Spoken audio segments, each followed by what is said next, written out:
Thank you so much for joining us, everyone. Welcome to our Co-Parenting and Coffee event. I'm Sam, and I have the privilege of moderating today. And today's Co-Parenting and Coffee event is titled Empowering Parents, Building an Effective Parenting Plan. Now, today we have two guests with us, and I'd like to introduce them to you. We have CDC Certified Divorce Coach and CDC Divorce Transition and Recovery Coach, Mark Pearson. And we have family mediator and certified divorce financial analyst, Jennifer Segura, here with us. Now, Mark went through a divorce himself and is now a co-parent who helps others handle their divorces and the emotional trauma they're experiencing. Jennifer has been mediating family law cases since 2008, and she's the co-owner of West Coast Family Mediation Center, Inc. Both our speakers are joining us from California this morning to provide a guide for building an effective parenting plan. And we have a lot to cover, so we'll get started. Jennifer, you're from San Diego, is that correct? Could you tell us a little bit about the Family Mediation Center? Yes. We're here in Del Mar in San Diego. We've been around, we used to be actually called San Diego Family Mediation Center, but we've grown and we do help couples all throughout California. So now we've changed our name to West Coast Family Mediation Center to make sure we're getting everybody and everybody knows that we're here to help them. Having this practice and watching it grow over the last 15 years and how many people have really started to take mediation as a viable way to go through divorce or just a parenting plan if they aren't married. It really has grown, and I think that it helps not only the couples but the kids as well. Now, you two both have very different aspects of how you can help people. So, Mark, maybe you could speak a little bit about the difference between how do you differentiate between legal custody and physical custody, and how might those differences impact the parenting agreement? Yeah, certainly. So, as a divorce coach, I do a lot of work with individuals that is sort of parallel to individuals like Jen, who are in mediation or in the legal realm, maybe collaborative law or litigation. And so I will help people with their mindsets around certain strategies as they go through those. And then, I don't know, maybe Jen, you could chime in for some actual differences between the legal and physical custody. Yeah, absolutely. When we think of legal custody, it is more of the ability for both parents to make decisions about their children. So that could come from, medical decisions about education, individual educational plans, the IEPs, religious things that is going to happen within a family. So anything that is going to impact the children in any significant way, having that joint legal custody gives both parents the right to have a say in that. And then the physical custody is physically where the children are. And sometimes it still may be a joint physical custody, but the actual timeshare may look something more like 70% in one home and 30% in another home. It doesn't necessarily mean it's 50-50, but it just means that each parent has an equal access to the children. Wow. So no matter how that ends up, where that line ends up falling as that divide, obviously some sort of a schedule is going to be important and is going to be actually critical for maintaining communication and for being able to handle this from two different sides of the family. Of course, anybody can make a schedule, but what would you say goes into, what do parents need to work on to create an effective parenting schedule, one that's going to last and one that's actually going to be usable? Yeah, absolutely. You want to take it, Mark? Okay. Yeah, sure. I'll jump right in. So first and foremost, it's just the effective communication around what's going on at that point of time. And then with that, it's a matter of being consistent in that communication, what communication is going to look like, because things always come up in life. And so there's the need to be flexible. But if they have that groundwork of what the expectations are, it's all based on effective communication. And so using an app such as Talking Parents, is something that just provides that clarity around things. And then also another great resource out there is online is Custody Exchange. Things like that to really get an idea of how much one person is working, one person can take care of certain things and fill in other spaces that the other can't, to work through really what the percent split may be. And then there's the whole idea as well as they are communicating. It's just the mindsets too of having someone say that it's their parenting time as opposed to their custody time. So that's something that I like to have clients work on is just that idea of, it's a child or children that we're talking about. It's not a possession like a car. And so those mindset shifts and all around clear, effective communication so that it's very cliche, but that it's in the best interests of the children. And sorry, I was going to say on that schedule, what are some things that parents should be thinking through, things to plan through? Maybe not because you've got your regular schedule, but maybe even things like school breaks or vacation time. How are some ways that we can communicate and have I like what you said about it being a very effective plan, right? But it's the communicating of expectations. How do we do that? Yeah, great question, Sam. So there it's about drilling down into, say, the common occurrences that are going to come up so that they have their regular irregularities, if I said that right or makes sense, where it's like there's always going to be some vacations, there's always going to be some holidays.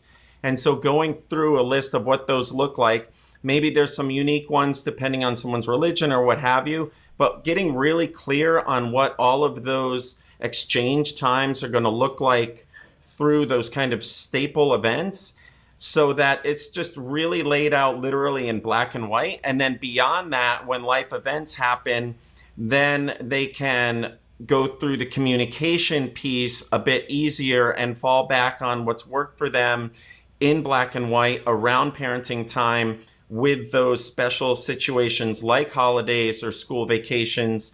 And, maybe having the exchanges be through school or maybe at a set time all the time, say 12 noon or something on 3-day holidays, so that if a total new situation comes up, they can just revert back to, well, when this happens, we do a 12 o'clock exchange, 12 noon usually. And so let's apply that here, and being as proactive and thinking it through in communication so that there's at least, there's the least amount of conflict going on when those irregular moments pop up.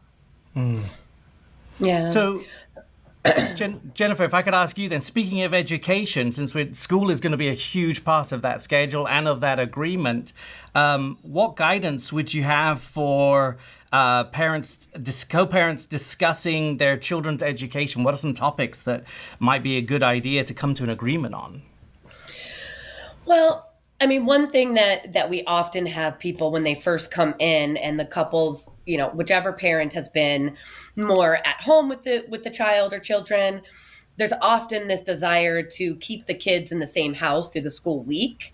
And we see, like, of course, right, it makes sense to want to have your child go to school and come home from school to the same house every day, because it seems overwhelming to have to switch houses during the week.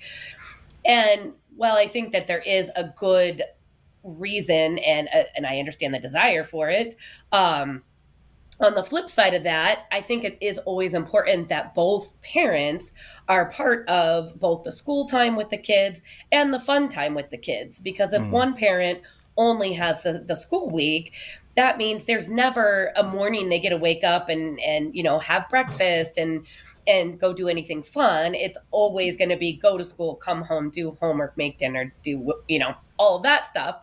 And so I think it's important that all of the duties are shared and all the fun time is shared. So it's not just with one parent. I mean, I think ultimately children want to be with both parents as much as they can be. And if that means they're having to go to school from 2 different houses throughout the week, their preference is going to be, okay, I'll do that so I can see mom and dad, rather than I don't see mom or dad for 5 days straight. So I always think that's really important. Well, maybe you could also speak to the financial expenses that go with education, especially things like extracurricular activities, childcare, things like that. Do you have any recommendations there also? Yeah, I mean, with extracurriculars, it can get tricky because they do want their kids to be in them, and sometimes one parent simply cannot afford it. And what we put into our agreements is that so long as they agree to the activity and each person can afford it, that they'll share the cost equally. Now, there may be times that they can, both parents can afford one activity, but then another parent wants them to be in a second activity. And as long as they agree, the kids can go ahead and be in that activity. But the other parent may tell them, look, I can't afford two right now. I mean, especially around here, we see kids getting into activity, horseback riding and things that are ridiculously expensive. And so really maybe a couple $1,000s a month by the time you're done. And so long as the parents can agree, okay, yes, we want to keep our child in this activity. I can't afford it, but you can. So yes, I will make sure she gets there. I'll make sure, to do everything I can on my part, but I just can't actually put money towards it as well. And then when it comes to childcare, most of the time, if the parents are, especially if they're both working, it's a split cost of childcare. There are times that couples will share a nanny, like they'll pay a nanny each 50-50, and the nanny will go to one house and then go to the other house as well. But that's not a general thing that happens. But yes, they are typically going to share the cost of that childcare for work or going to school if a parent's going to school. Well, as the father of three teenage children, I can attest they are quite expensive. Those expenses do add up. Yeah, it adds up for sure. Even more so these days. Well, Mark, I was thinking maybe I could lob a nice, easy question here for you that you probably answer in just a couple of words. Do you have any advice on how co-parents should handle their kids' religious upbringing? Or perhaps how do you handle religious differences in two different homes in a co-parenting situation? Yes. Well, that's actually a deep question because it really just depends. And being a coach, the work that I do is centered around the desires of the individual and how they want to go forward with things. As an umbrella statement, it's having them be clear with their child such that the child is exposed to their beliefs while still respecting what the soon-to-be former spouse or former spouse's beliefs are as well. And then depending on the age appropriateness, really letting the child decide and having them empower their own decision as they go forward. So it's always just very client driven and children driven as far as what's age appropriate and what they decide their upbringing to be. It can, in a sense, be like other really big decisions where it really comes down to, once again, the effective communication between the two parents. Yes. Well, and it sounds to me like that's a conversation you need to have for the effective parenting plan to begin with, but it also sounds like that's going to be an ongoing conversation that's going to evolve as the children grow up, correct? Yes, indeed. And that can even happen in households that stay married, right? And kids sort of figure things out on their own or question religion on their own or something. So, yep. Yeah. I wanted to talk not just about school and those kinds of things and school and religion, but we could also talk about healthcare as well, because that is such another pain point for parents, whether they're parenting or co-parenting, is it gets expensive. But if you're trying to do this from two different directions, how do you even start to have that conversation about healthcare costs? Yeah. I mean, ultimately, the parents are going to share that cost one way or another. Let's say, let's say dad has it available through his employer and mom doesn't. So dad will cover the children's healthcare cost, but then that amount that he's spending on that will become part of the calculation for child support. And so even though dad's paying it, because it is a pre-tax cost, if you're doing it through an employee-driven plan, it is taken into account that it's a pre-tax cost, and that will go into their overall calculation. California has, I mean, I'm sure most states do, but I'm only in California, has a very straightforward formula for child support. And so there are certain things that will affect it and other things that won't. And healthcare is definitely one that goes into that overall support. And Mark, do you how would you say, from your coaching perspective, especially during the transition, how do you handle if there are ongoing health issues with family, or how do you handle the communication portion of making sure the child's health care is maintained? Because that, of course, that's the most highest priority in all of this, correct? Yeah, absolutely. So going to the bedrock of the communication, so it's getting clear on if there's something that is emergent, right? Something that has to do with a decision that has to happen right away. It's whoever that child is with, and so taking care of their needs there, and then communicating as soon as possible with the other parent. And then, beyond that, it's ideally having those communication channels open so that when someone starts to see some sort of a health issue that may not be an emergency situation, but has started to become, say, frequent, or just a concern, sort of, a little tickle in their mind, if they will, of something going on, it's asking the questions of both the child or children and the other parent to see, hey, are you noticing this as well?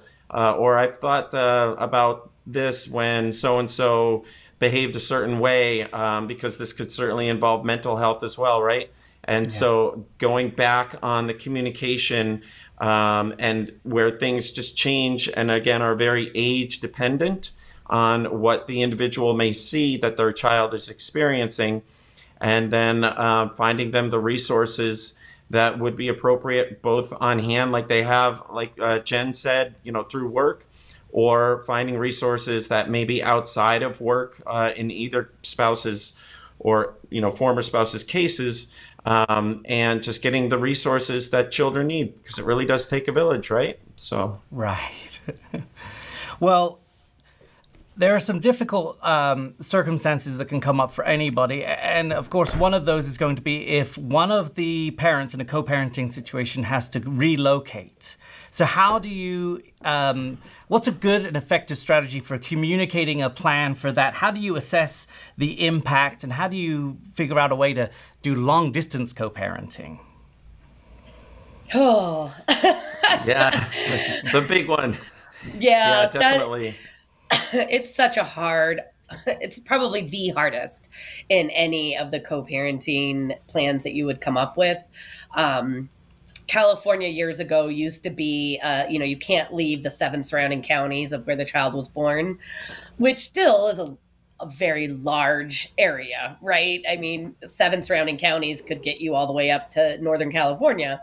Mm-hmm. So, that is no longer the case, though. Now the courts will do it on a case-by-case basis, which really leaves it in the couple's hands to say, are we willing to go put this in court and have no idea what the outcome will be? Because you really have no idea. It is all comes down to just balancing the interests. So it's, if mom wants to move and dad's staying here, it's, well, what's going to be better for the kids? Is there enough of a reason for the kids to go with mom that it makes sense to take them away from their dad? And the courts are really, really try to keep kids with both parents as much as possible. And so it's a uphill battle to try and do a relocation. Now, there are definitely times that we see parents that will agree, let's all move together. Like if one parent's going to go, the other parent's going to go too. Like they're not going to, those are our, best case scenario. They get along so well, and they really are over the top child centered that they will do whatever's best that they think is for the kids.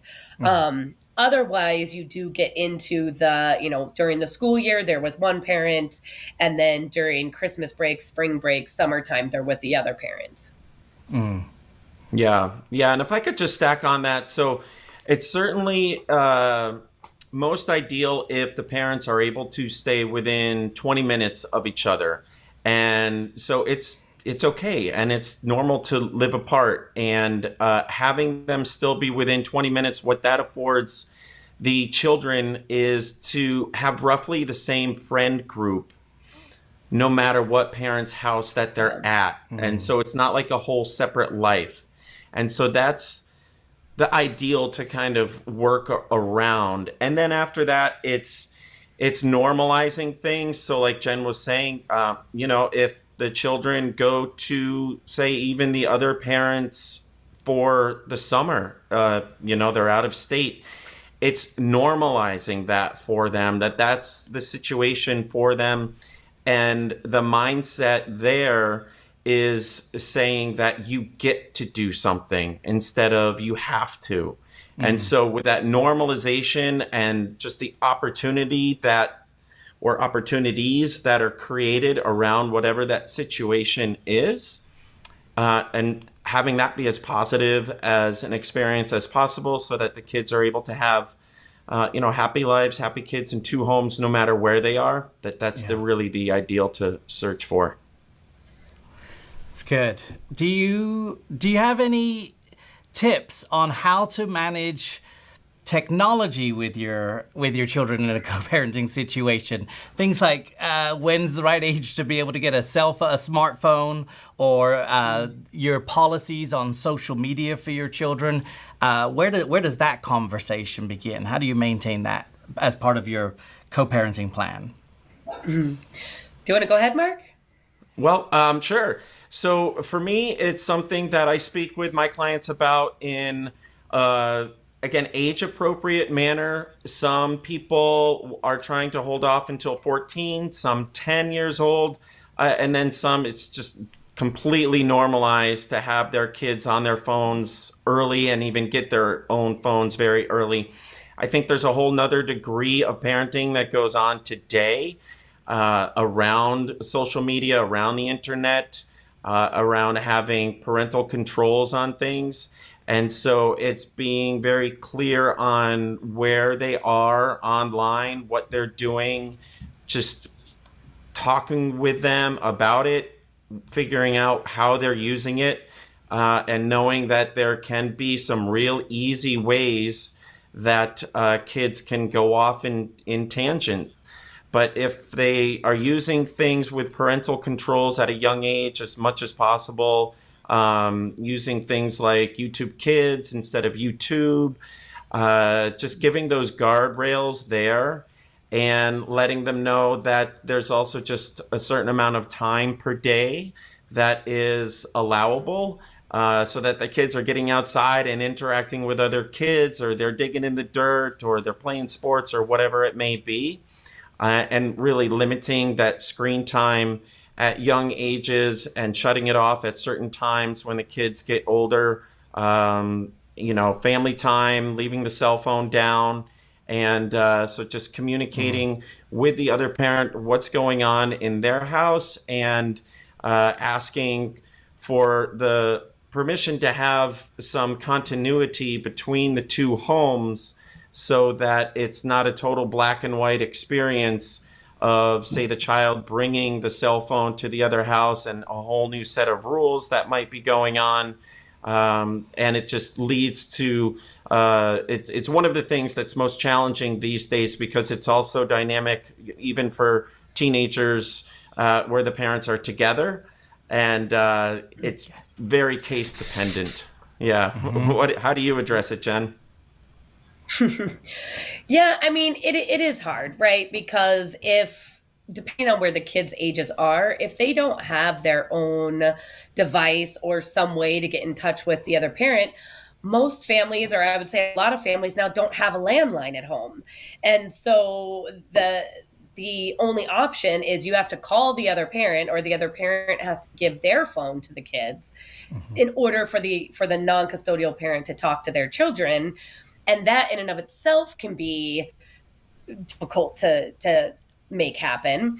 And so then we get into what I always bring up with my clients as an option is they have like the little smartwatches now that they're only for kids.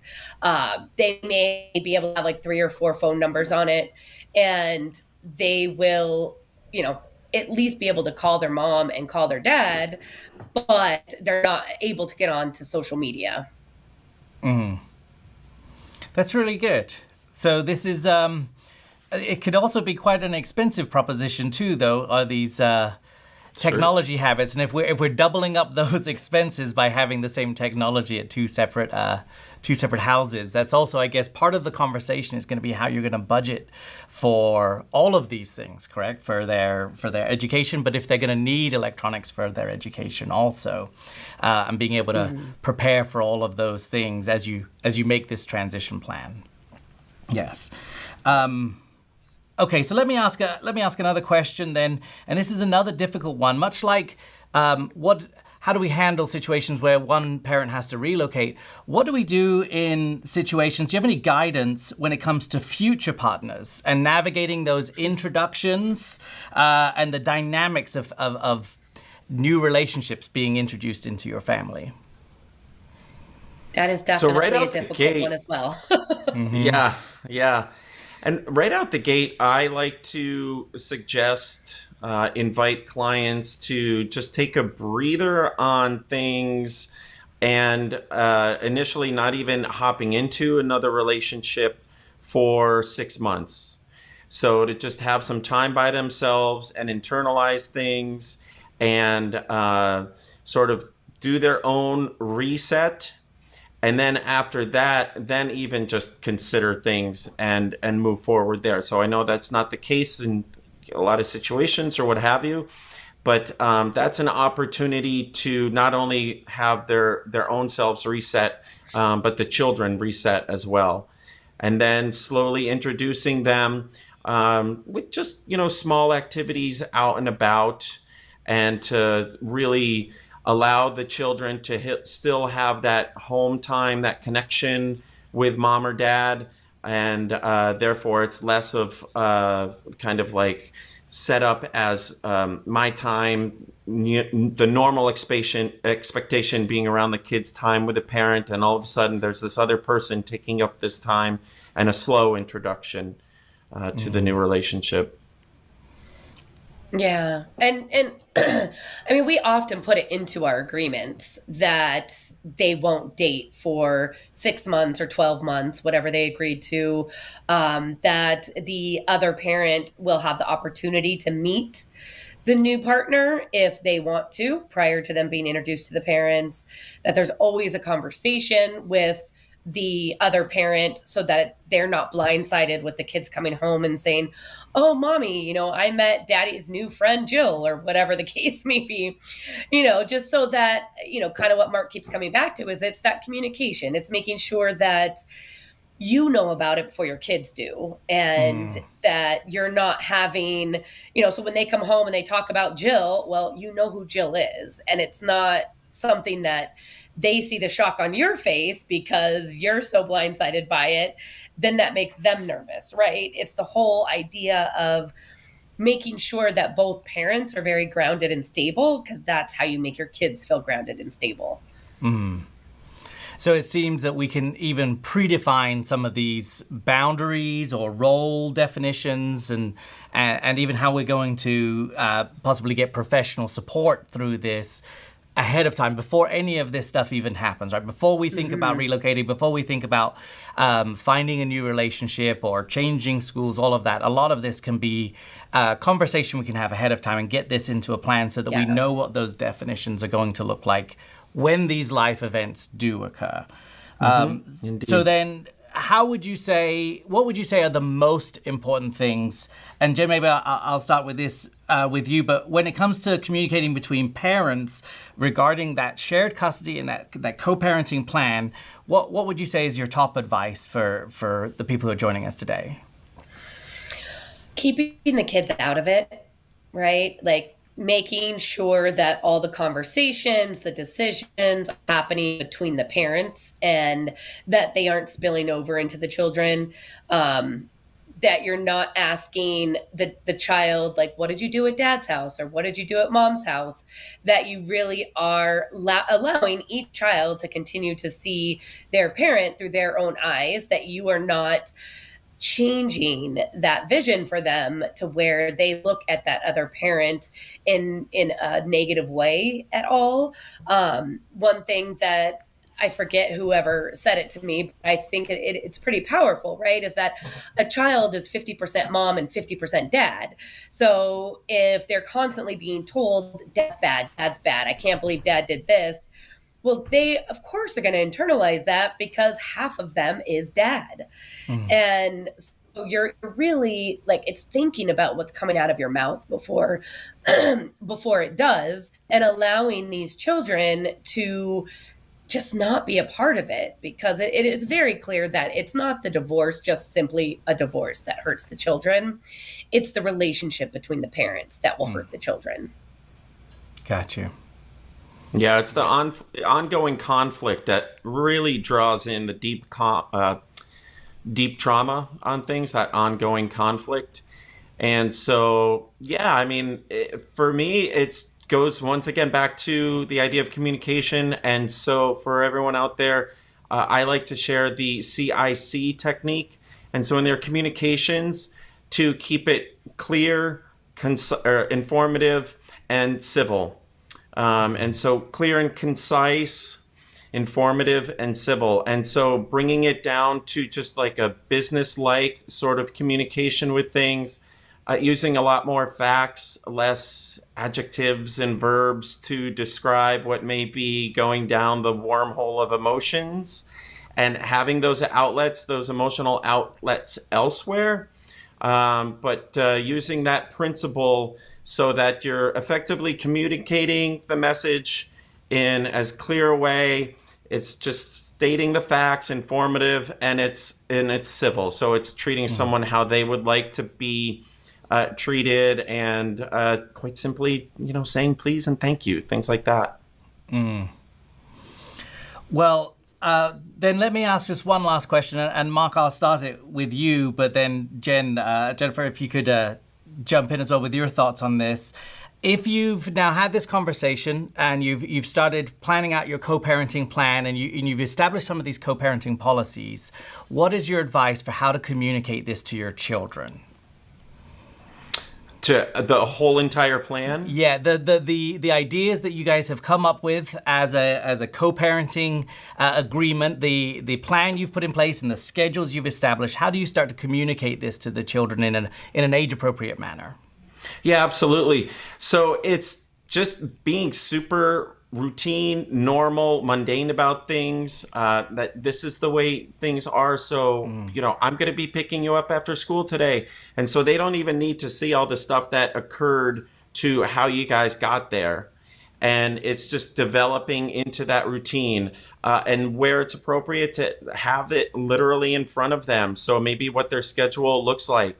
On Amazon, you can buy like a $5 calendar or something, and the kids can fill in when they're going to be with mommy or daddy. And so it's a visual reference for them to actually see whatever their parenting plan is. Oh, these 3 days I'm with you, mommy, and then these 2 days I'm with daddy. And they get to color in activities that they're going to do that the parent, brings in, and may know about what they're going to do at the other location as well. And so if there's a holiday or something, it's like, oh, look, you're going to be there then. And so, just having it be very normalized. It's such a common occurrence for people to go through that, having it just be a situation where they feel love and support, so that whenever there are the unique challenges, they know that they've got a loving parent on both sides, that's really the important thing. And just to leave the kids out of all of the big adult decisions that go along with it, and to even not have the kids in earshot when certain conversations may be going on with the other spouse or soon to be former spouse, or mitigator or lawyers or therapists or what have you. And just being supportive in general. Yeah. And I would add to that for like the older kids, because I love what Mark said about having a calendar for the kids to look at. And we often say that as well, right? Like, and if they're really young, have pink and blue squares if that's what it takes, just something Yeah, for there you them go. to be Yeah. able to like visualize what's going on with mom and dad. But with the older kids, we often tell people like have like a Google calendar that's a family calendar that everybody's on, so that it's not only for the kids to look at and say which house am I going to be at, but it's also for the parents, right? Because we're busy too, and soccer practice, and the dance recital and this and that, so that all of that can be on the family calendar, so that both parents can always look at that calendar and say, oh no, like I can't do this that weekend because my kid's in a dance recital or whatever the case is. But it's making sure that everybody is on the same page, and that just because you're in two separate houses, that you're still a family, right? At the end of the day, you're still a family. And so still having that family as a priority, and the things that happen within the family a priority. Yeah, yeah, and with that combined Google Calendar, I love that. It's also reaffirming with their former spouse, even if it's been in black and white in their agreement for months or years, or it's on their calendar in front of them, just getting that little communication about that vacation exchange that may occur or something that's just slightly out of the norm, to just reaffirm that that's how the exchange is going to happen, or that's the length of the vacation, or whatever it might be. Because, we're all human, and then someone may just slip up. Oh gosh, I was thinking it was going to be based on a regular schedule, but yeah, it's vacation schedule. So thanks for that quick little reminder. And that piece, that's huge. It really is, because it's that whole idea of assumptions, right? People make the assumptions, and then they believe those assumptions because they have no reason not to. And when something else comes in and says, no, remember we talked about XYZ. Well, who knows if they were even listening? You can't assume that the other person is thinking about things and don't have other things on their mind. And just little pieces like that, just sending a text, oh, hey, don't forget in 2 weeks, this is what we're doing, blah, blah, blah, blah, blah. Because that could avoid a huge fight that ends up turning into a huge, well, that's it, I'm going back to court. Like, you just never know what the trigger might be. And so communicating early and often avoids so much that you don't even know what you're avoiding, but it's a lot. That's good.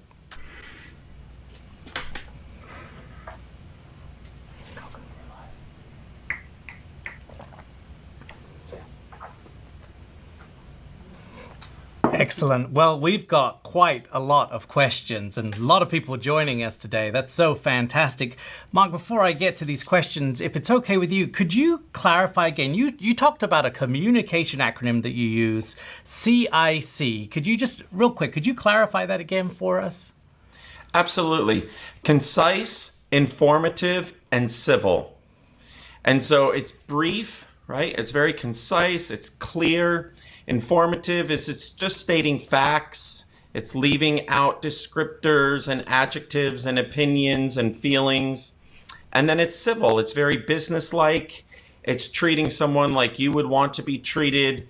And it's opening with please and closing with thank you. Okay, I really like that. I think that's one to write down right there, right? So clear and concise, informative, and civil. And even looking at a lot of these questions, it does seem that civility seems to be a recurring theme in here. So Jennifer, if I could, I'll start off with one of the questions for you here. We have Greg had written in and asked, some extracurricular activities take away parenting time, especially on the weekend. So how should one approach this? Well, so if that is taking them away on the weekends, meaning kind of digging into his time with the kids, I kind of understand that to be the question. At the end of the day, the activities are for your kid, right? The activities are so the child can enjoy what he or she likes to do. So as long as it's not something that the other parent is consistently scheduling things on your time. And really, there should be always a conversation prior to, enrolling the children in these activities if you're going to have to be the one taking them, or it is going to dig into your time, your parenting time. But if you have a child that loves baseball and that's all they want to do, I get that you might not want to spend your parenting time Saturday at the baseball field. But if that's what your kid loves, then that's what you do. Yep. Yep, that's really good. A somewhat similar question here also is asking, so any advice on how to create a schedule with a co-parent whose work schedule changes every week and has several last minute changes? I understand that not everybody's job is 9 to 5, and so Mark, how would you answer that in one of those situations where it's constantly varying the schedule? How do you establish some sort of routine there? Yeah, so that's a really tough one. And I would actually work alongside someone like Jen, who has more experience than I do, and I would defer to other professionals. And so it's really a matter of coming down to flexibility, though, and seeing what sort of consistency could be best supported for the kids. And knowing that that's just a very unique situation, I would really defer to someone like Jen. How would you answer that one, Jen? Sorry, I got distracted for a second. Well, go ahead.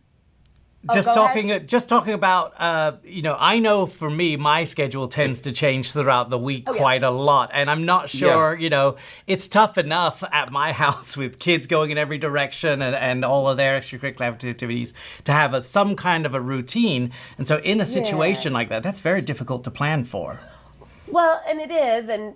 And so we have, we here in San Diego, we have a lot of military, we have a lot of, firemen, policemen. That's what I was thinking of. Yeah, probably a firefighter or something. That they do these rotating schedules, right? So every quarter they're on a different schedule. And so oftentimes what we do for those, and I know that's not the exact situation this person's talking about, but when you do know that, okay, they are going to change, but we know what those changes are going to be, we make 3 different schedules. So when dad's on, schedule A, here's what the parenting plan is. When dad's on schedule B, here's what and so that's a nice way to do it when you have consistent changes. In a case where somebody might work at, I don't know, like a restaurant or something that it might be all over the place. It's so difficult. It really is, because it can be that you guys stay on a very flexible schedule, but there has to be so much communication and respect for the other party and so much to make that work. And when it doesn't, then you have to just come back to, here's the schedule. And if you have to work during this time, you get childcare or you insert the right of first refusal for the other parent. Okay. Now, Daryl asked a question again about scheduling and said, I'm currently on a 2-2-5-5 schedule for a 9-year-old. And at what age would you recommend a change to rotating like a 1-week schedule or something different? What are the other options out there? And what ages are they appropriate for? Yeah.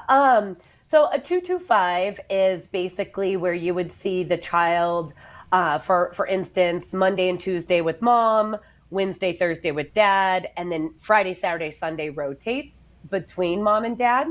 And that gives each parent, they're having 50-50 timeshare split, but it's that 50-50 over a 2-week period. And I'm 9 years old that's about what you would expect around that age. One that is typical prior to getting to that 2-2-5 would be a 2-2-3. And that is something where that Monday and Tuesday rotate every week. And so you're not away from your child more than 3 days at a time.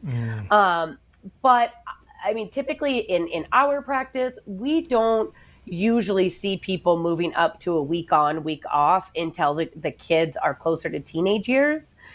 And that reason being just the bonds, the attachments, and the different stage of a child's life at 9 compared to 15. Being away from a parent for 7 days straight is a long time. And so, you don't really want to insert that into their lives until they're older and they can kind of handle that better.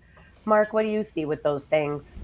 Yeah, definitely the same, where that consistency is important through the younger years. Yeah. And even sometimes that 2255 can be, the five could be a long time to be away from a parent for really young kids. So maybe something better like a 223. And the question going around switching to a 1 week at a time is something to think about. Again, what's the child's best interest? It's very cliche to say that, and that's what everyone says. But is it going to work out such that it's an easy exchange still for a week on and a week off for that child? And then, so if it is, it's just getting clear with them that that's something that's going to change so that it's set in their mind as an expectation. And maybe as a teenager, they've even had some say in the decision, so that it's not just brought to them and that they have to live under it, but that they get to live under it and to put it out as a benefit for everyone. So again, open communication and talking about it is key. So that's a key point there. And Heather from YouTube, in a very similar situation, said currently in a 225 schedule, and my son is struggling transitioning during the 5-day stretch. But here's where it gets a little tougher. Wants to call me, but CP, co-parent, doesn't allow it. He's 9 years old. And am I out of line for pushing for a call during that 5-day period? No. Well, so it certainly defers to what's in writing. So first kind of go to that, excuse me, black and white agreement of what you have in place so that you know what the expectations are. And then after that, frequent and consistent communication between parents is a good thing. And so deferring back to what it looks like as far as using FaceTime as an option or phone calls, and especially if the child is the one that's initiating it, those should be encouraged. And if she wants to get in touch with the child, as long as it's in the agreement, maybe they have certain hours that it's appropriate or what have you, just kind of going back on that. And again, it's all for the kids. And so that open communication, having it be consistent, is really very important. So I would say to just do all that she could to rely on what they have in place and to get that inner strength to actually execute it, even though there might be a lot of static from the former spouse about it. Yeah. We've got John asked a very similar question. How do I deal with a parent that won't let me see or FaceTime the kids? But another comment on YouTube was just, how do you even properly address a partner that's trying to make you look bad in front of your children? Oh, that's difficult as well. And I just wanted to add one thing to the last question. Yeah. Is in our agreements when we are doing a parenting plan, one thing that we put in every agreement is that the child has unlimited contact with the non-custodial parent and can talk to that non-custodial parent whenever they want. So we do understand that sometimes the non-custodial parent may call into the child a lot, and that may cause disruption in the parenting time in that household. And so it is very reasonable to limit how much the non-custodial can call in, but you should never limit a child from calling out. If the child is asking to talk to their parent, they should always be able to talk to their parents. And then so the next question, that one was that no communication at all? Yeah, and discouraging communication, but then trying to make you look bad. Deborah said the same thing. He said, I have full primary custody. but we have joint physical custody, but we live in separate states. But anyway, child is getting older and starting to not agree and now it's not getting fair with vacation time. And so maybe I was reading the wrong one there. Oh, here it is. Another one said, "How do I keep my children's father consistently withholding the kids from me and refusing to follow the court order and telling lies about me and my husband?" I think that's where a lot of this conflict is coming from also, because that first question had said a similar one. Well, what do we do when they're saying bad things about me to my child when I'm not even there? Well, one thing, when you do have a situation like that, and if it's something that is consistently happening, the court would call that parental alienation, right? That one parent is trying to alienate the children from the other parent. And I am a mediator. I'm strictly a mediator, so I like to do the best that I can to keep people in mediation, because I think it is healthier for everybody, and most of the time can create a better parenting plan.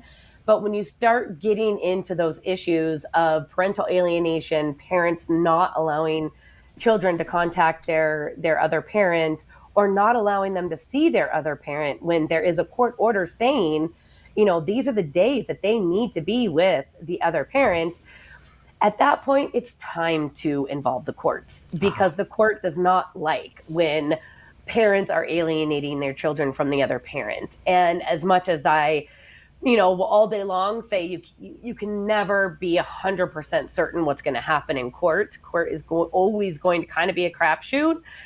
If you're in this situation where talking hasn't worked, communicating, they won't communicate with you. You've tried everything, and yet you still have this court order. You got to go back and get that order enforced. And that's why you have an order, right? That's why you get them, so that there is teeth to that, and you can have enforcement with the law backing you. Which does go to that one that I had been reading of, where there are two parents in separate states, Nevada and Ohio, and it said on there, "Father is stopping us from visiting my brother's graduation party." And it did say in the divorce agreement that they would agree on holiday and vacation time. But now, as the daughter's getting older, the dad is starting to not agree or be fair with that vacation time. So that's what you were talking about. Go back to the black and white, right? Mm-hmm. Yeah, go back to the black and white. And also, I would dig deeper. Like, what's going on in that situation? Why do we not want the child? Like, is it just this graduation? Is there, other events that he doesn't? I mean, maybe it's that he's afraid the daughter's going to go there, and because it's all the mother's family, there's going to be a lot of bad things talked about him, and he doesn't want his daughter. So there's usually going to be underlying issues there. That's not only about not letting them go, but why? Why don't you want them to go?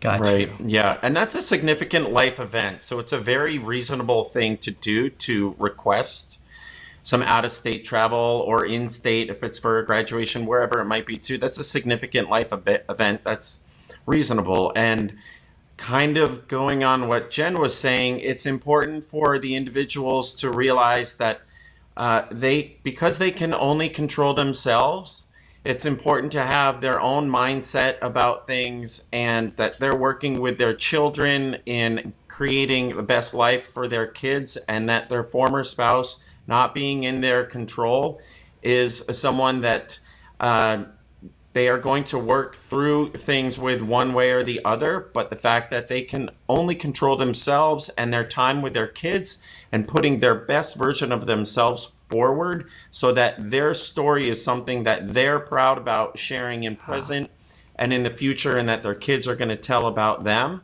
And so just trying to think of it more about, again, the benefits of the kids and how they can affect their relationship with their kids and help them grow as a family, as a tight unit. And to have the other side, maybe a metaphor or a visual, maybe just having that the resistance from the other side be more like water off of a duck's back. Or, developing the strong shoulders to know that there's going to be some sort of resistance, but they can control their own emotions and the relationship with their kids, so that the time that they spend together is the best that they can create for themselves. Yeah. If you could expound on even that a little more, what you're saying there about what you can control and what you can't control, because Emily asks, if you work so hard to set all these boundaries and guidelines in a plan, but then what can be done if the other co-parent just doesn't follow them? Yeah, so it's the same thing. It's like boundaries are actually, they're a line that you might put in the sand figuratively, but then it's about how do you react to them. And so there's a lot of ways to process things emotionally, and then there's a lot of ways to go out and get support. And so certainly the legal realm, should it need to go that way, is like what Jen was saying, go the court realm. And in whatever support you have, maybe you could use the lawyer that you used in the past. Maybe it's going down to the court if you don't have the financial resources anymore, and it's using the more of the self-help avenues that a lot of courts have. It's doing things more along the pro se, so by yourself, legal representation.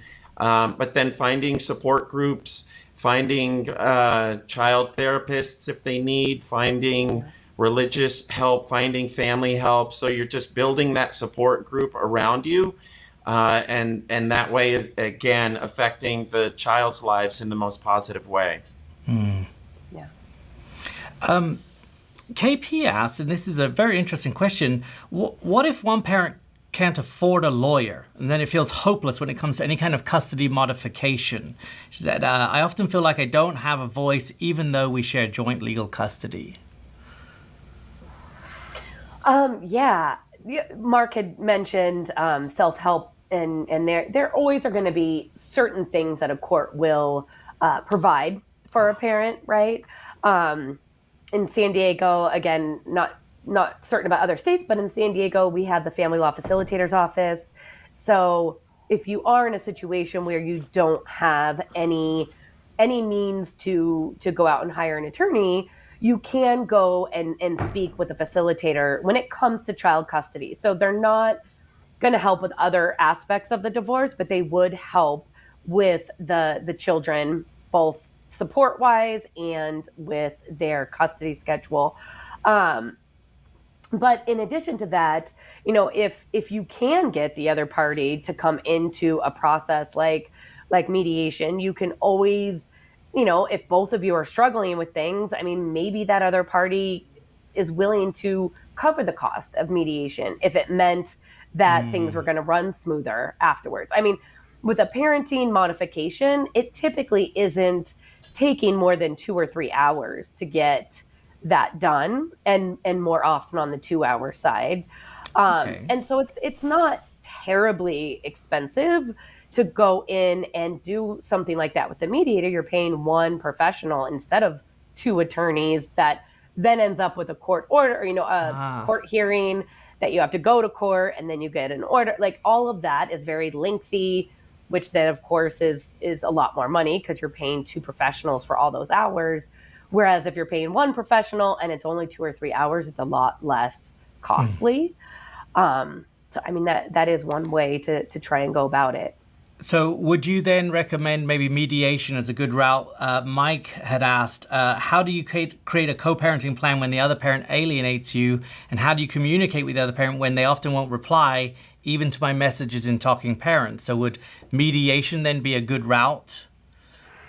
I mean, I would definitely start there to have the conversations, figure out, like, why are you not responding? What can we do to make it, a better situation for you to respond? Is it the time of day? Are there, again, other issues going on that haven't been resolved, that are, showing up as how he's reacting? I'm going to ignore you because I'm actually really still mad at you for leaving me, or I'm going to ignore you because I'm actually really mad that you're dating someone now. Like, what is this underlying issue that's making the other parent not respond? I mean, most parents do want help from their co-parent. Single parenting is not for the weak, right? Like, single parenting is by far the hardest job on the planet. And so I don't know any single parent that doesn't want, the help of the other parent if it can be a healthy situation. It's just nobody wants to be in a constant battle. It's just exhausting. Nobody wants to do that. Yeah.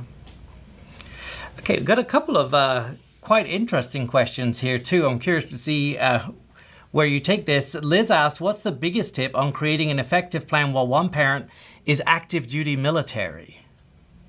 Do you want me to take that, Mark, or? Have at it. We're a big military town in San Diego. We are. So, I mean, active duty military always has to have somebody kind of, I don't know if it's signed, like some sort of an agreement. When I'm active duty, here's where the child goes. 9 times out of 10, that's going to be the other parent. There are times that if the other parent's not around, it becomes a grandparent or another family member that will take on the child. But I mean, ultimately, if there's one parent that's not going to be there, there's not much you can do. I mean, the child, as long as it's a safe environment, should be with their other parent. And when that parent comes back, again, kind of like going back to the firefighters and their scheduling, when that parent is in town and not deployed, here's what the parenting plan looks like. When the parent is deployed, here's what we agree to, which may be more FaceTime and letters. And, it just depends on where that other parent is and what type of access they have to technology or other things. Yeah. Well, speaking of access and accessibility, Asharika asked on YouTube, when a child has a disability and making calls is difficult for that child, what would you suggest? Any recommendations?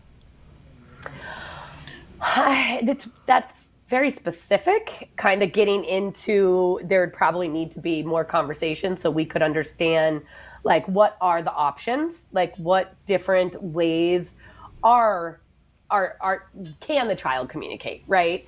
So if it's maybe just visual, so then maybe FaceTime would be something that could work if visual's going to work better.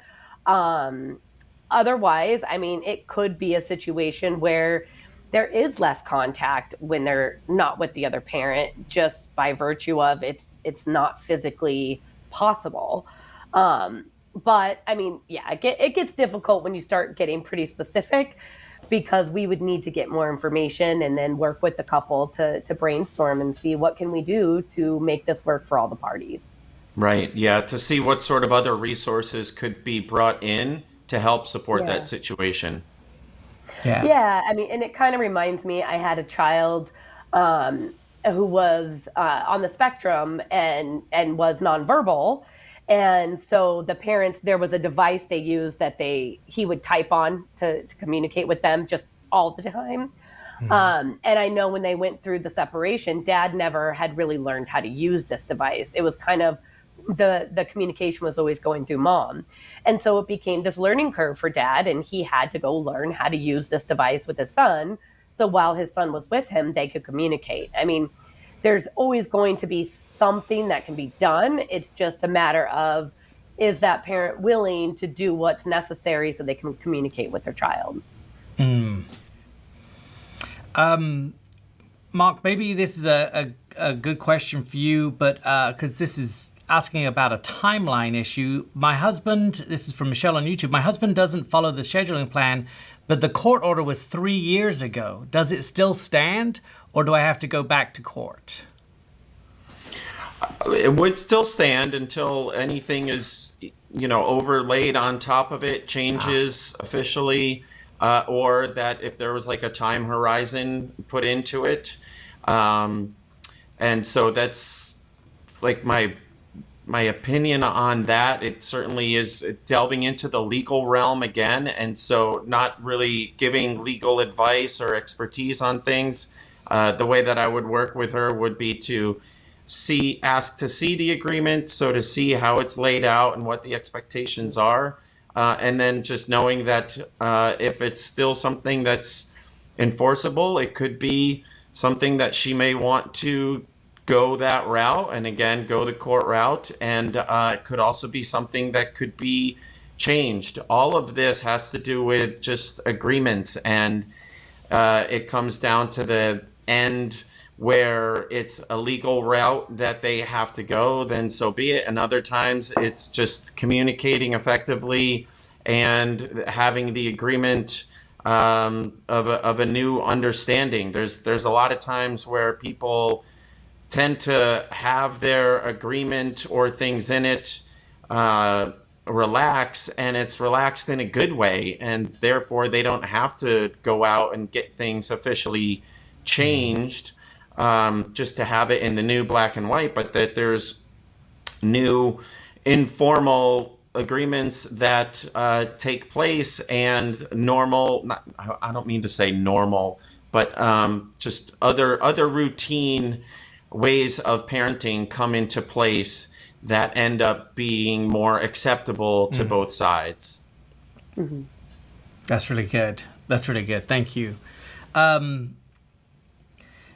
We have another question about as children mature in age. We talked about the 225 schedule and how it might change as children get older. But Ruben had asked, when you have a teenager, is it better if they can decide for themselves on vacation time, or is it better to stick with the original court order? So typically the regular schedule in a court order is going to be different than their vacation schedule or holiday schedule.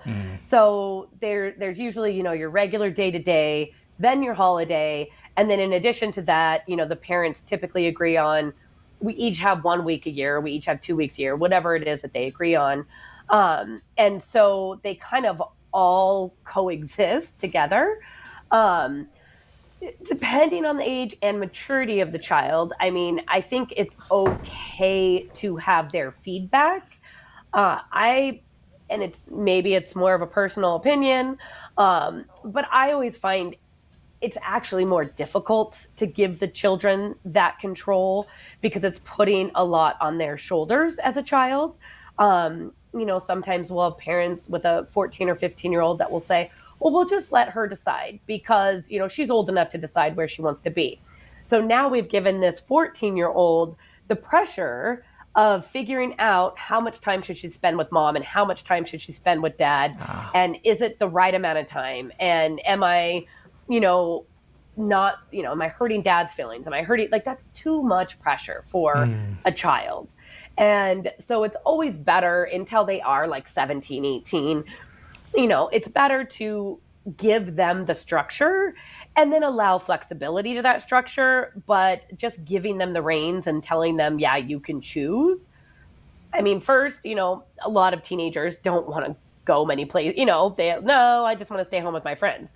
So they may miss a great vacation because you've allowed them to make that decision. And once they're out on that vacation, it'll be a great, presumably, it'll be a great experience. Right. And they'll be so glad they went, right? So I think you can't throw parenting out the window just because you're in this co-parenting relationship now. Gotcha. Yeah. Kay asked on here, what in situations where the parents don't stay near? She said, in reference to school, you had mentioned earlier about child going from school from one home and then to the other. How does that work in those situations, or if they're further apart with school? We do like setting up the schedule. And so something like the 225 or the 223 is set up so that you can one parent drops the child off at school in the morning. And then when they're transitioning days, the other parent is picking the child up at the end of the school day. And that typically is better for the child for, the basic reason that we all as parents know, right? Taking a child from one parent directly to the other parent is difficult even in, families that aren't divorced, right? Once a parent is attached and with mom or dad, they want to stay where they are. And so adding in a school day in between that pickup and drop off, it allows the child to just, kind of detach from one parent and then be ready for the next parent. If they are so far apart that they can't do that one parent can't get to the other child, chances are they're not doing a 225 or a 223 because you can't, right? And more likely than not, they're doing something more where the child's in one house for the school week and the other parent on the weekends. So it's just not going to be a thing. And And if it's more something where like the parent could get there, but they can't get there at 2:30 or 3 o'clock when the children are out of school, after school programs, right? On those days that the parent can't get there till later, you can always put the child in an after school program, and then that parent picks them up from that program. Okay. That's good. And that's a good transition even for this about after school programs and extracurricular activities, because this is really a question about what can you do about your child's time when it's not your time. The question is, my ex refuses to take our children to their extracurricular activities and also refuses to pay for his half and keeps them from being part of their preschool and elementary graduation ceremonies. How can I get him to see how important these milestones are for our children? Do you want to take that one, Mark? Certainly, yeah, sure. Explaining the benefits of all of this and getting a lot of what I'm hearing is has to do with some high conflict stuff going on with people, and it's really difficult because all we can control is ourselves, and so it's hard enough to have. To raise a child and to let go of trying to control a child all the way through their life and always teaching them what you think is best, right? Like parenting is a big process of letting go. And then when you have a co-parent or someone that's parallel parenting, and then you add in the level of conflict with things, it's just really making things even that much harder. And it's important to still get your story told. And so if that parent is acting in a certain way, then it's sharing with them the benefits that you have found. So in your research of professional support, why is it beneficial for the kids, and getting that story told for you and your child so that the other person, if they're not, they're at least reading it. Hopefully they're reading it or seeing it or hearing it. And that consistent message that they're experiencing is experienced even more so by your children. Because again, you can control yourself, you can control your relationship with your children. And so to focus on that, to put the energy on that, to do the research more on how you can get the support, on what those activities, the extracurriculars, would look like, why they're fun, sharing stories about what they were like for you as a kid, any sort of connective pieces that you can have all along, creating storybooks and picture books and, memories all along, things that you can control, that you have on your parenting time, so that your story is being told, so that your memories and your child's memories are being created, and sharing those positive things and the benefits with your former spouse as a way to really just illustrate that it's all about the benefits to the kids, to the children growing up. And so to not buy into the conflict as much, and so to take the high road as often as possible, and to not sweat the small stuff as well, and to just really have everything be as positive an experience for the kids so that they're not caught up in that ongoing conflict, and instead they themselves are experiencing the stories about how life is really full of opportunities, and it's all what we make of it. Well, and I just to kind of add to that as well, and I think we talk a little bit about, when they're not responding, even when it's in Talking Parents, right? I mean, some of using like things like Talking Parents is keeping track of everything that's going on. Because if you are going on, a year of he's not allowing them to show up at these very important events, he's not responding to your text messages, he's not engaging the way that he should as a co-parent, at some point you can take all of that to court. I mean, that's why these apps exist, right? To protect those text messages, to protect all of the information that's gone on, whose co-parenting days did things fall through. And, at some point, the court may say, we're done. Like, you're not holding up your end of the bargain with the children. And so we're going to, on all these big events, the children are with mom because you don't seem to do what's best for the children when they're with you. And what's best for the children is very cliche, but if you were to Google it or look at what that actually means, it's very clear that not letting them go to something like their own graduation is not what's best for the children. And, at the end of the day, why would a parent want to do that to their own child? It's ridiculous. I don't understand it. Yes. Yeah. Well, I mean, they do it because they have some ideas of, control and not willing to let go of things. Right. And there's underlying issues that the other parent has. And, and so stacking more on what Jen said, having something like Talking Parents where they're able to see the court or the former spouse is able to see what that trail looks like of where the communication fell apart or where there was non-communication or the other steps that you took in getting your support network in place or just using your support network for your kids. So the school counselors, the teachers, all that sort of stuff. So keeping a journal in there. And so being able to provide that to a court if it gets to that situation, but then also for yourself. So you're able to draw strength on all of these attempts or these actual executions, or I should say actions. I don't really like that first word, where you're actually showing things for the kids. Here's what you did. Here were opportunities that are created. Here's a support structure. Here are the benefits.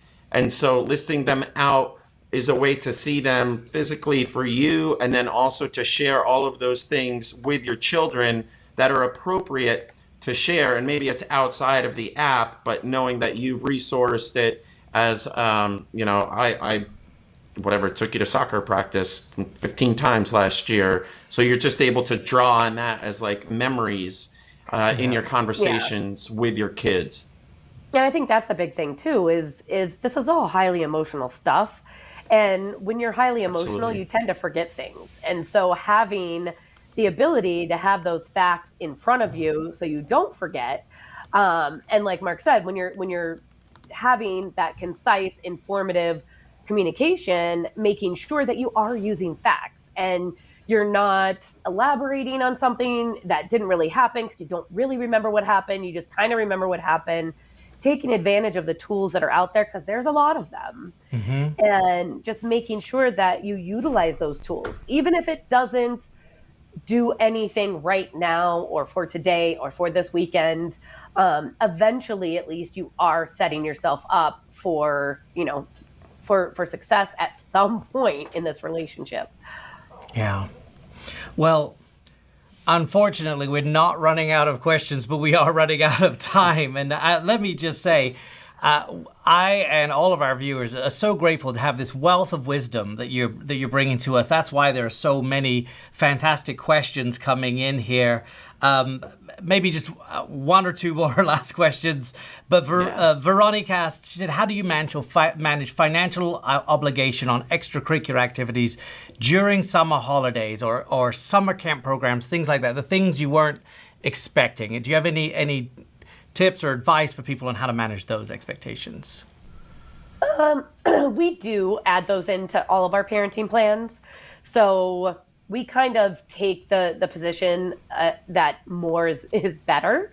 And so we will cover all of those as far as most children, if they're not old enough to stay home alone, they're going to be in summer camps because unfortunately parents don't have summer vacation. Right. So, and unfortunately also on top of that, summer camps are typically much more expensive than regular childcare throughout the year.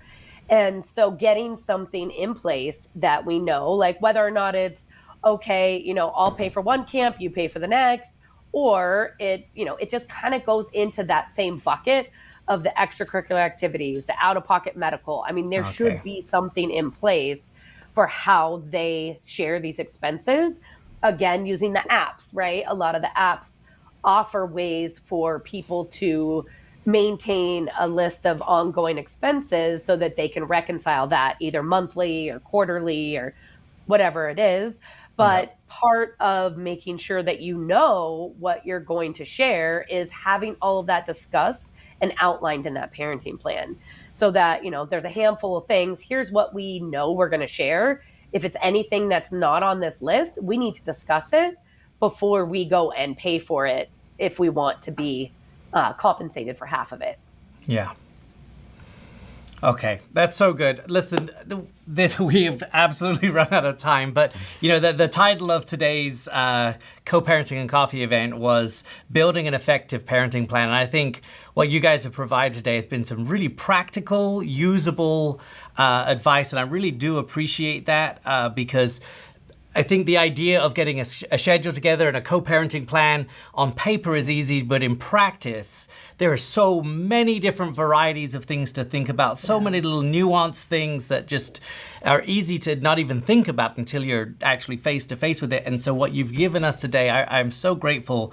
Some just solid advice and some really good wisdom for all of us. I do so appreciate your time. Thank you. Thank you. Thank you. Thank you for having us.